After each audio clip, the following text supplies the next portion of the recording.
Tudo bem? O detalhe faz a diferença. É a diferença que faz a diferença. Você pega um cavalo que chegou em primeiro lugar, um cavalo que chegou em segundo, o primeiro ganha um prêmio de $15 mil, o segundo ganha um prêmio de $5 mil. Daqui 2 semanas vão lembrar quem chegou em primeiro e terão esquecido o nome de quem chegou em segundo. Agora, se você for olhar a diferença é de nariz. O quanto que o segundo cavalo tinha que correr mais rápido para ganhar do primeiro é quase nada. Uma pequena diferença em desempenho traz uma tremenda diferença em resultado. Essa é a verdade. Uma pequena diferença. Você é julgado na vida por 4 coisas. Você é julgado pelo que você faz, pela sua aparência, pelo que você diz e como você diz o que você diz. Você pode ter 2 indivíduos. Você chega perto do primeiro e pergunta: o que você faz na vida? Eu sou pedreiro. Eu coloco um tijolo em cima do outro. Você chega perto do segundo: o que você faz na vida? Eu sou pedreiro, estou construindo a Catedral de Notre Dame, que vai ficar para a posteridade. Os 2 fisicamente fazem a mesma coisa, mas um descreve a profissão dele num detalhe um pouquinho diferente do outro. Não valoriza? Valoriza. Segunda coisa importante é a sua aparência. Você quer jogar no Flamengo?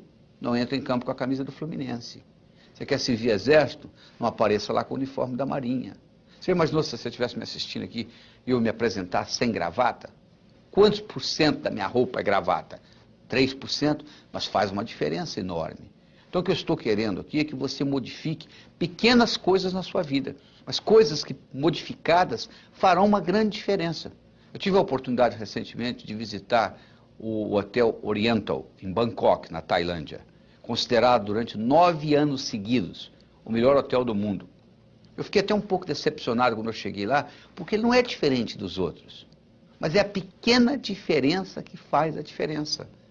Então, às vezes, uma pequena diferença na sua aparência faz a diferença. Às vezes, uma pequena diferença no que você diz faz a diferença. Nós somos julgados pela nossa aparência, pelo que nós fazemos, pelo que nós dizemos e como nós dizemos o que nós dizemos. Você já percebeu que você tem uma boca e 2 ouvidos? Por quê? Nós somos feitos mais para ouvir do que para falar. Quando você ainda não falou nada, ninguém sabe se você é inteligente ou não. Mas se você falou e falou besteira, acabou, não tem mais jeito. Não é verdade? Então, se você falou e a palavra saiu errada, não tem jeito de você voltar atrás. Às vezes você se arrepende, mas e daí? Não resolveu, você já falou. E mais importante ainda, não é o que você fala, é como você fala o que você fala, é esse detalhe. Eu poderia trazer alguém aqui que falasse exatamente o que eu estou falando, usasse exatamente o mesmo vocabulário, a apresentação poderia ser muito melhor ou muito pior. Porque não é só o que você fala, é como você fala o que você fala. Quer ver? Eu vou lhe mostrar uma frase, ó. Eu não disse que ele roubou o dinheiro. Eu não disse que ele roubou o dinheiro. Quem foi que disse? Eu não disse que ele roubou o dinheiro. Como é que você se expressou? Eu não disse que ele roubou o dinheiro. Quem foi que roubou? Eu não disse que ele roubou o dinheiro. Como é que ele obteve? Eu não disse que ele roubou o dinheiro. O que foi então que ele roubou? A mesma frase tem 5 significados diferentes, dependendo de onde você coloca a ênfase. É isso que estou me referindo ao aspecto do detalhe. Você quer ver um detalhe importante?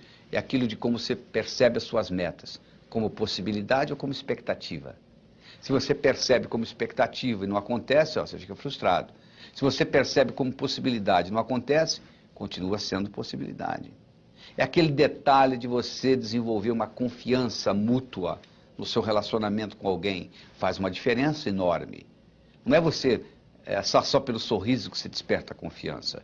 Confiança, você pode quase que analisar do ponto de vista científico. Confiança depende de um tripé. Depende de sinceridade. Sinceridade significa que eu falo em público, eu falo em particular. O que eu estou falando agora eu falo depois. Depende de competência. E competência depende de um padrão. Você pode ter uma pessoa que é extremamente competente como datilógrafo, mas você informatizou o seu escritório, ela deixa de ser competente. E você leva em consideração história pregressa. Você vai entrevistar alguém para trabalhar com você, e essa pessoa foi mandada embora dos 5 últimos empregos, eu lhe garanto que provavelmente ela será mandada embora deste também. A história pregressa diz isto. Geralmente a gente continua repetindo aquilo que vem. Então, quando você desenvolve essa confiança mútua, e um detalhe que faz uma diferença enorme, o bom vendedor é aquele indivíduo, por exemplo, que desperta confiança em quem está comprando. Então, a pessoa vende mais. E esse aspecto de confiança, você tem que levar em consideração que depende do território. Um indivíduo, às vezes, pode ser confiável no campo afetivo, mas não é confiável no campo financeiro. Ou vice-versa. Ele é confiável no campo financeiro, no território financeiro, mas não é no território afetivo. Então, esses detalhes fazem a diferença. Então você tem que examinar o seguinte, na sua profissão, na sua carreira, no que você está querendo atingir, qual é a diferença que faz a diferença? Qual é o detalhe que realmente, no final, vai ter um grande impacto para você? Porque o Hotel Oriental ganha como melhor hotel do mundo 9 anos seguidos, é por causa dos detalhes. A diferença está no detalhe. Isso é que você tem que entender. Porque todo mundo faz mais ou menos a mesma coisa. O seu vizinho levanta mais ou menos a mesma hora que você levanta. Almoça mais ou menos a mesma hora que você almoça. Vai dormir mais ou menos a mesma hora que você vai dormir. Você é mais ou menos bem sucedido do que ele, não é pelo geral, é pelo detalhe. Isso é que é importante. Essa conscientização que você tem que levar com você. Certo? Converso com você no próximo bloco.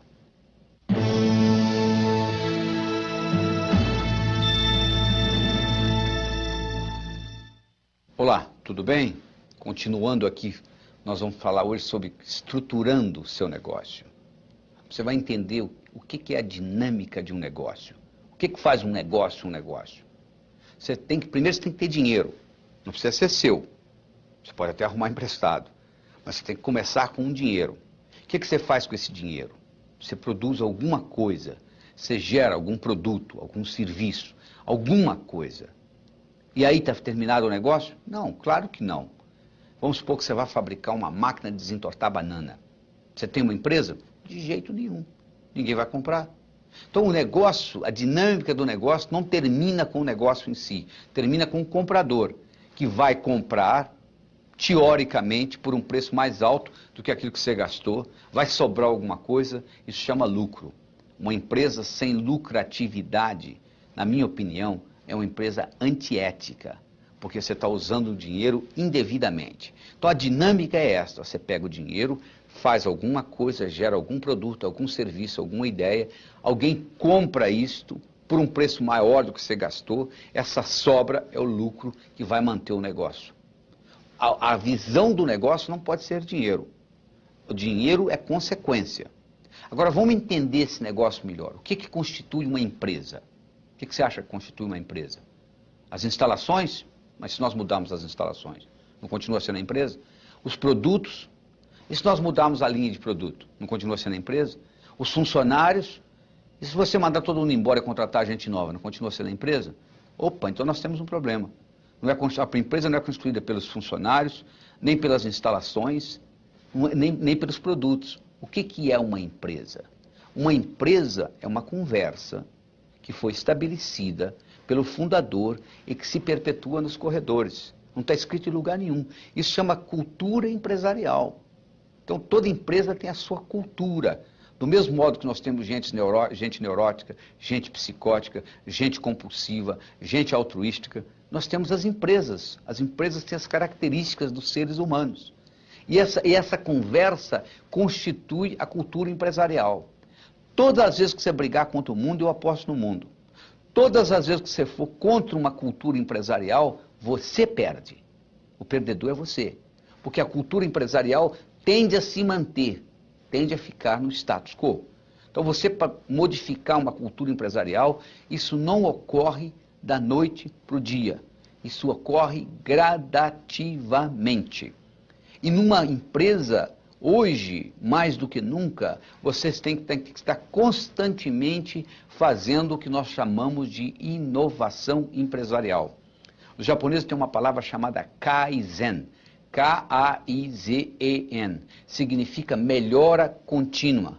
Hoje, melhor do que ontem e pior do que amanhã. Você tem que estar em constante inovação empresarial. Para você fazer isso, você como empresário, como executivo, como profissional, você tem que ter 3 características básicas.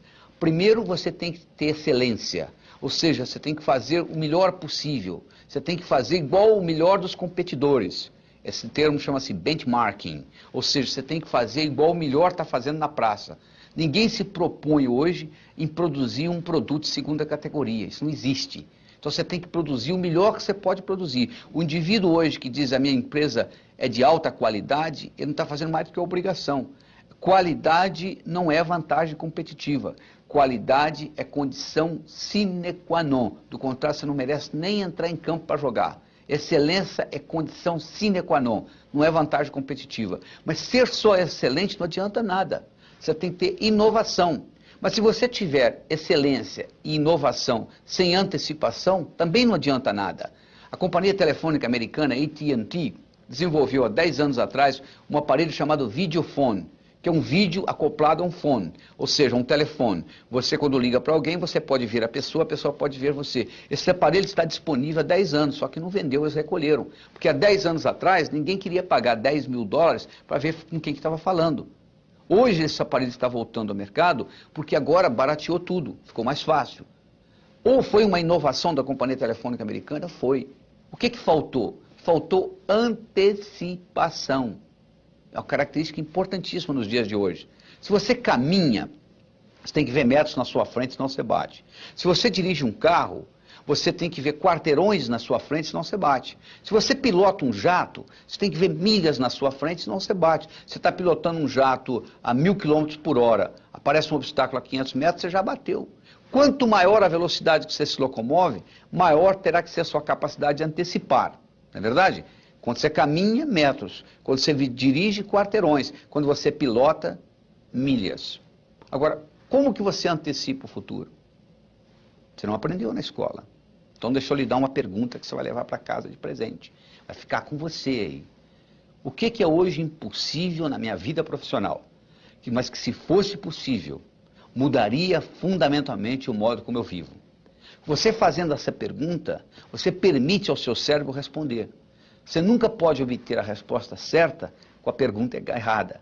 Então essa pergunta lhe permite, perguntando ao cérebro, o cérebro responde. Lhe permite abrir novas perspectivas, lhe permite criar novos paradigmas. E com isso, aquilo que era impossível passa a ser possível, contanto que você saiba antecipar.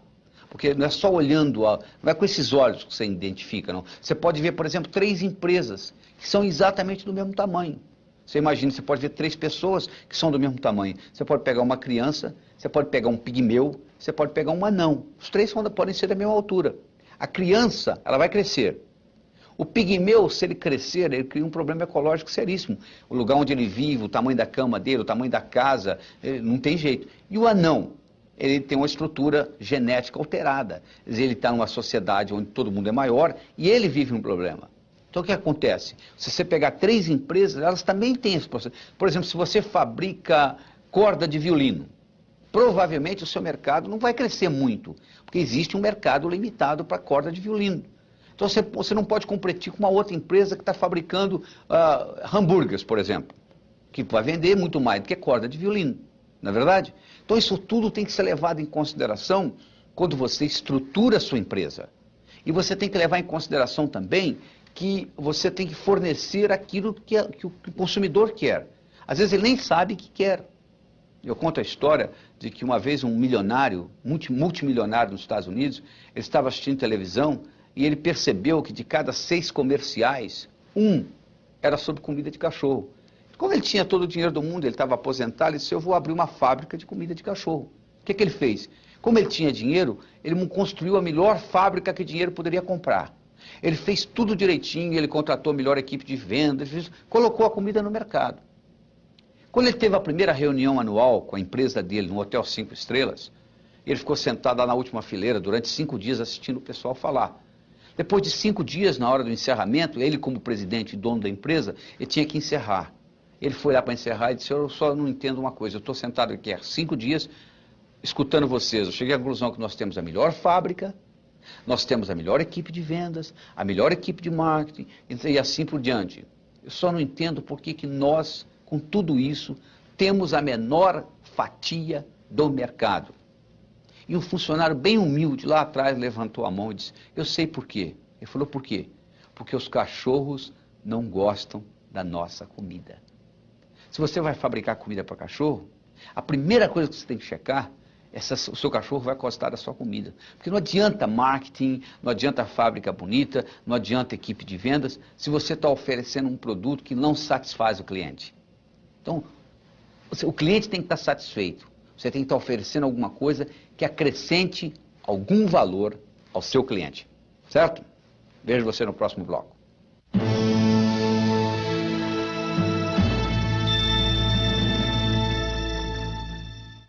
Olá, tudo bem? Seu direito à ambição. Você sabia que a ambição é um direito do ser humano? Um indivíduo que chega para mim e diz assim, doutor Laíra, eu não quero mais nada na vida. Eu digo, está na hora de você morrer. Porque viver é aprender. E você aprende fazendo. Não confunda ambição com ganância. Não é a mesma coisa. Ambição é o seguinte, hoje, melhor do que ontem, pior do que amanhã. Uma vez dava um curso nos Estados Unidos, tinha um indivíduo sentado na primeira fileira, e ele disse para mim, doutor, eu poderia fazer um comentário? Eu falei, pois não. Ele disse, ó, eu dirijo um carro de biscoito, um carrinho de biscoito, uma Kombi, eu entrego biscoito nas padarias. Eu faço isso há mais de 30 anos. Eu levanto 4h30, 5 horas da manhã, entrego os biscoitos nas padarias, volto, lavo o carro, abasteço para o dia seguinte. Só quer saber de uma coisa? Amanhã eu vou continuar entregando biscoito nas padarias. Eu falei, meus parabéns. Não tem nada errado o senhor entregar biscoito nas padarias. O que tem de errado é que muita gente, no fundo, quer entregar biscoito e culpa a sociedade, a inflação, a corrupção, porque não vai para frente. Você não consegue manter uma bola no fundo da piscina. Você não consegue manter um indivíduo bom lá embaixo, indefinidamente. Temporariamente, um chefe pode até segurar uma pessoa de não ser promovida, mas indefinidamente, a única pessoa que pode segurar você é você. Então, o que você tem que desenvolver é essa habilidade de entender o seguinte, que você tem que estar sempre em constante melhora. Tem nada errado em você querer. Você chegou num ponto, você quer outro. Agora, o que você não pode é associar a sua felicidade a isto, porque senão você fica naquela história. Quando eu. Não é verdade? Você vai dizer, mas eu já tenho bastante. Eu sei, se você já tem o bastante, por que você não começa a trabalhar para os outros, então? Porque na sociedade onde nós vivemos, onde os ricos estão presos nos condomínios e os pobres estão presos nas favelas, e está tendo toda essa violência aí, eu acho que se você já tem o bastante para você, o que você começa a fazer? Você começa a contribuir para os outros. Eu mencionei antes nesse vídeo, de que quando o telhado do seu vizinho está pegando fogo, e você vive em parede de meia com ele, é problema seu também. A complexidade aumentou muito no mundo, está ficando cada vez mais difícil viver. Então o número de inertes tem aumentado violentamente. O número de pessoas que não conseguem acompanhar a evolução da sociedade. E essas pessoas não conseguem autossustento. Elas vão ficando para trás, elas vão dependendo do governo. Com isso vai haver um aumento de impostos, vai haver um aumento de imposto de renda, um aumento de IPTU. Eu sei que você não quer escutar isso, mas essa é a realidade. Nós, mais privilegiados, temos que carregar nas costas o peso da sociedade. Temos que pagar mais impostos, porque vai ficando mais difícil, o pessoal não vai conseguindo viver. Então, mesmo que você já tenha o bastante para você, eu sugiro que você continue ambicioso, que você continue produzindo mais, querendo mais, porque se você parar de querer, se você parar a sua ambição, você para de pensar também. Aí o seu cérebro diminui a atividade. Você imagina se um sujeito quebra um braço, ele engessa o braço por um mês. O dia que ele tira o gesso, ele não consegue fazer isso com o braço. Ele tem que fazer fisioterapia. O mesmo acontece com o seu cérebro. Se você não estiver constantemente desafiando o seu cérebro para novas possibilidades, para novos sonhos, para novas realizações, o cérebro vai o quê? Vai atrofiando. Os estudos mostram que as pessoas que se aposentam, ou nos primeiros 6 meses após a aposentadoria, dependendo da profissão, a mortalidade chega a ser 5 a 6 vezes maior, porque o indivíduo colocou o pijama, foi para frente da televisão, parou de pensar. Você vê que pessoas que vivem muito são pessoas que estão constantemente produzindo, com 80, 85, 90, fazendo planos para daqui 10, para daqui 20, para daqui 30 anos. Então é importante você estar sempre nesse desafio, porque como eu já disse antes, o cérebro é um sistema aberto, e o sistema aberto para evoluir, ele precisa de conflito, ele precisa de ser perturbado, ele precisa de estímulo. Se você diminui a sua ambição, você diminui o estímulo, você se acomoda, é como o braço quebrado que atrofia. Se você não usar o cérebro, ele atrofia. Se você não usar a musculatura, ela atrofia. Então, você tem que estar constantemente fazendo isso. Ambição é um direito do ser humano. Quando você coloca a ambição junto com os outros componentes que nós discutimos, porque para fazer um bolo, você não faz um bolo só com farinha, você não faz um bolo só com manteiga, você tem uma combinação, você tem uma série de ingredientes para se fazer um bolo, não é verdade? Então, nós não fornecemos aqui, estamos chegando na reta final, nós estamos fornecendo nada mais, nada menos do que ingredientes que você vai agora colocar juntos, um pouquinho de um, um pouquinho de outro, e ter um time certo para isso, quer dizer, na hora certa, e você vai criar o seu bolo. Cada um vai criar, cada um tem um paladar diferente. Mas eu acredito que nesses vídeos você teve a oportunidade, está tendo, e espero que continue tendo, porque você vai continuar assistindo no futuro esses vídeos, porque é feito por um processo de repetição. Só assistir uma vez só não funciona. Você teve muito conhecimento, a quantidade de conhecimento que eu estou passando aqui é enorme, não dá para você absorver tudo de uma vez, você tem que voltar e assistir novamente, novamente, novamente, estimular sua mente para que isso ocorra. Eu sugiro também que você leia o meu livro Sucesso Não Ocorre Por Acaso, é simples, mas não é fácil, e o livro Sucesso Empresarial, Criando e Mantendo Sucesso Empresarial, Reengenharia Virtual, porque a somatória desses dois livros, o Sucesso Não Ocorre Por Acaso, é mais a parte pessoal, e o sucesso empresarial é mais a parte profissional. Isso aqui está sendo apresentado para você aqui na forma de vídeo, mas às vezes lendo e relendo também ajuda. Você complementando isso tudo, eu acredito que é só colocar agora o bolo no fogo e deixar cozinhar, deixar assar, porque não tem outro jeito, os ingredientes estão prontos, você coloca na medida que você gostar, na medida que você quiser, e a coisa vai. Conto com você no último bloco para a nossa despedida.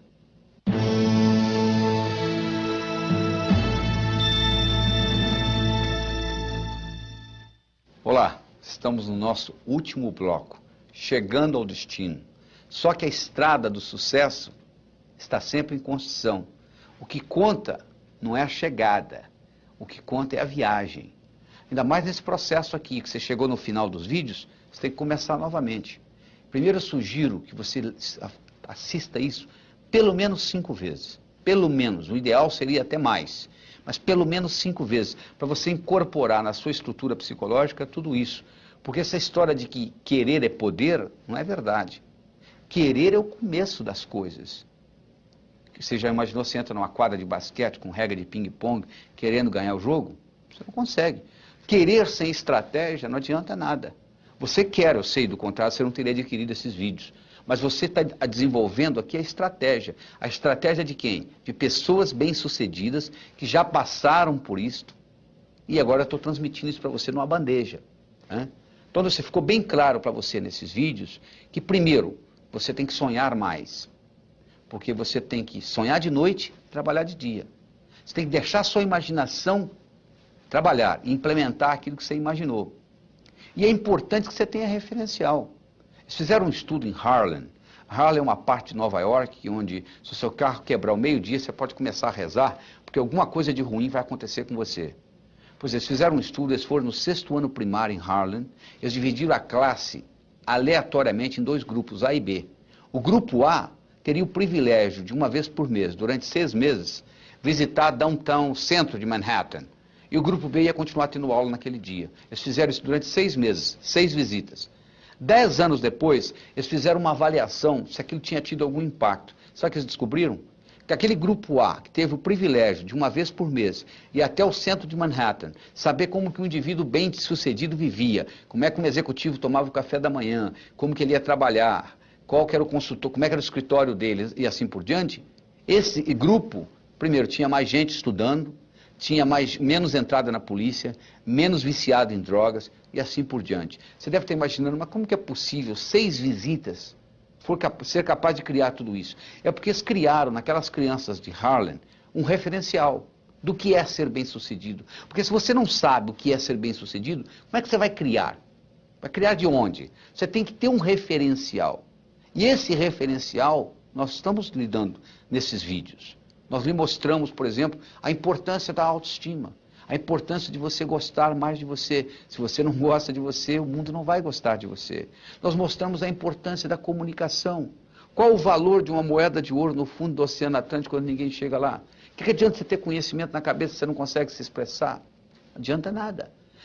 Nós mostramos para você a importância de você estabelecer metas, você criar sonhos transformar sonhos em metas, transformar metas em realidade, e você harmonizar a sua vida tendo meta física, meta psicológica, emocional, meta social, meta financeira e assim por diante. Nós mostramos para você a importância da atitude. Otimismo sozinho não resolve, pessimismo atrapalha. Então é importante você perceber que tudo tem os dois lados, tem um lado positivo e o negativo. Você entendeu a importância da sorte, que não existe sorte. Sorte é quando preparação encontra oportunidade. Se você não estiver preparado, não adianta nada a sorte bater na sua porta.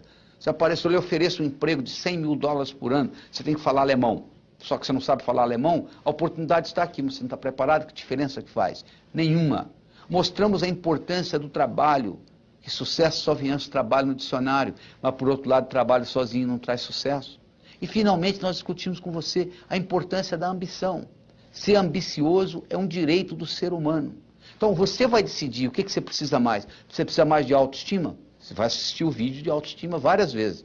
Você precisa mais de saber estabelecer metas? Você tem que colocá-las por escrito. Em 1953, eles fizeram um estudo na Universidade de Harvard. Todos os formandos de Harvard foram questionados. O que vocês vão fazer no futuro? A maioria não tinha a menor ideia. Uma pequena minoria tinha. Uma minoria menor ainda tinha por escrito. Em outras palavras, 3% dos estudantes formando em Harvard em 53, eles tinham por escrito o que eles iam fazer nos próximos 6 meses, 1 ano, 5, 10, 15, 20. 1973, 20 anos depois, eles reentrevistaram todos aqueles estudantes que eram vivos ainda. Sabe o que eles descobriram? Os 3% que tinham por escrito o que eles iam fazer, valiam mais financeiramente do que os 97% juntos. Além disso, tinham menor número de hospitalização, menor número de divórcio, etc. Eles ficaram tão impressionados com os resultados que eles acharam que esse grupo era mais inteligente, não era. Tiravam a melhor nota na escola, não tiravam. Vinham de família diferente, não vinham. Vinham de raça diferente, não vinham. A única diferença que fazia diferença é que esses indivíduos tinham por escrito o que eles iam fazer. Agora eu lhe pergunto, você tem por escrito o que você vai fazer nos próximos 6 meses, 1 ano, 5, 10, 15, 20? Sabe o que você vai dizer para mim? Eu não tive tempo. A coisa mais importante que é a sua vida, você não teve tempo de programar. Volte naquele vídeo onde eu ensino a você fazer aquela carta, tá lembrado? Aquela carta de 6 meses, onde você escreve com o verbo no passado, como se tivesse acontecido. Ou seja, você joga para frente 6 meses e escreve como se fosse naquela data, falando o que aconteceu nos últimos 6 meses. Isso vai fazer uma diferença enorme para você. E continue praticando tudo isso, porque quanto mais você pratica, mais sortudo você fica. Essa é a verdade. Está lembrado quando eu discuti talento? O que é talento? Ah, Deus, meu Deus, se eu tivesse talento. Você tem talento, você tem só que descobrir quais são os seus talentos. Agora, o talento, ele precisa de ser desenvolvido. Você pode ter o potencial. O pianista, ele tem o potencial de tocar piano, mas ele tem que passar pela escola. O dançarino, ele tem o potencial de dançar, mas ele tem que passar pela escola, ele tem que praticar horas e horas e horas e horas até que aquilo se manifeste. Sucesso é a mesma coisa. O amanhecer só vem depois da noite toda ter passado. Eu não tenho nenhuma fórmula mágica de que da noite para o dia você vai ficar bem sucedido. Para você ficar bem sucedido é muito fácil. Você tem que fazer o que precisa ser feito. Só que a maioria não se propõe a fazer o que precisa ser feito. Está todo mundo procurando uma fórmula mágica para se tornar bem sucedido da noite para o dia. Isso eu não sei lhe oferecer. O que eu sei lhe oferecer é o seguinte: eu lhe dei as características da personalidade de um indivíduo bem-sucedido. Se você conseguir incorporar estas características na sua estrutura psicológica, isso vai fazer uma tremenda diferença na sua vida. Você vai passar a conseguir mais daquilo que você quer, seja o que for. Pode ser na área profissional, pode ser um melhor pai de família, para cada um é diferente. O importante é que você saiba o que você quer, o importante é que você se concentre no que você quer e não no que você não quer. Lembre-se do que eu falei, se você se concentra naquilo que você não quer, ao invés de se concentrar naquilo que você quer, é como se você estivesse dirigindo um carro, olhando pelo retrovisor, você sabe de onde você está vindo, você não sabe para onde você está indo, não é verdade? E eu gostaria de terminar tudo isso contando para você uma história que representa tudo isso que nós falamos. E a história é a seguinte: era uma vez, numa pequena vila da Grécia, vivia um sábio. Sábio este que era famoso, porque até aquele dia, todas as perguntas feitas a ele, ele soube responder. Um dia um jovem adolescente conversando com um amigo dele disse, eu acho que eu sei como eu vou enganar esse sábio. Eu vou pegar um passarinho, vou colocar nas minhas mãos e vou para ele e vou perguntar se está vivo ou morto. Se ele falar vivo, eu vou espremer e deixar cair morto nos pés dele. Se ele falar morto, eu vou abrir a mão e deixar voar. Não interessa o que ele responder, ele vai errar. Então o jovem pegou o passarinho, escondeu nas mãos, foi para o sábio e disse, diga-me, sábio, o passarinho nas minhas mãos está vivo ou morto? O sábio olhou para ele e disse, meu jovem, a resposta está nas suas mãos. Este é o 5º vídeo que você está assistindo. Eu lhe dei muita informação. Essa informação pode entrar num ouvido e sair no outro, ou pode fazer uma profunda diferença na sua vida. Seja qual for o resultado, eu gostaria que você terminasse isso comigo, levando a seguinte mensagem para o resto da sua vida. O seu sucesso, tanto pessoal quanto profissional, esteve, está e sempre estará nas suas mãos. Muito obrigado.